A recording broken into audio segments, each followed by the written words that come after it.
సరిగ్గా 21 నెలలు, మరి దాదాపు ఇంకో 2 రోజులు అయితే ఇంకో 7వ తారీఖు వచ్చిందంటే ఈ ప్రభుత్వం వచ్చి 21 నెలలు దాటి 22 నెలల్లోకి అడుగు పెడుతుంది. ఏం జరిగింది అని ఒకసారి ఆలోచించుకుంటే 21-22 నెలల్లో తెలంగాణలో ఒకటి మాత్రం స్పష్టంగా కనబడతా ఉన్నది. మీరు ఇవాళ ఏ మనిషినైనా అడగండి, తెలంగాణలో ఫలానా వర్గం అని కానీ, ఫలానా కులం అని కానీ, ఫలానా మతం అని కానీ లేదు, ఫలానా వృత్తి అని కూడా లేదు. ఏ ఒక్కరిని మీరు తట్టి అడిగినా ఎట్లా ఉంది ప్రభుత్వం అని అడిగితే అందరూ స్ట్రెయిట్గా ఒకటే మాట చెప్తున్నారు, అప్పుడే బాగుంది, ఆనాడు కేసీఆర్ గారు ఉన్నప్పుడే బాగుండేది, ఈ ప్రభుత్వం వచ్చినాక అంత అగమ్యగోచరంగా ఉంది అనే మాట ఇవాళ ప్రతి ఒక్క మనిషి నుండి కూడా వినబడతా ఉంది. ముఖ్యంగా నేను గమనిస్తూ ఉన్నది రైతుల్లో.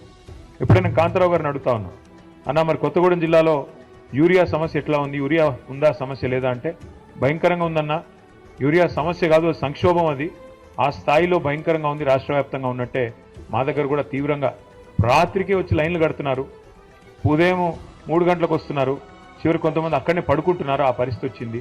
ఎన్నికలకు ముందేమో హామీల జాతర, ఎన్నికల తర్వాత ఏమో చెప్పుల జాతర అన్నట్టుగా ఇవాళ ఏ పిఎస్సిఎస్ కేంద్రం దగ్గర పోయినా, ఏ సొసైటీ కేంద్రం కాడికి పోయినా చెప్పులు వరుసలో భయంకరంగా కనబడతా ఉన్నాయి.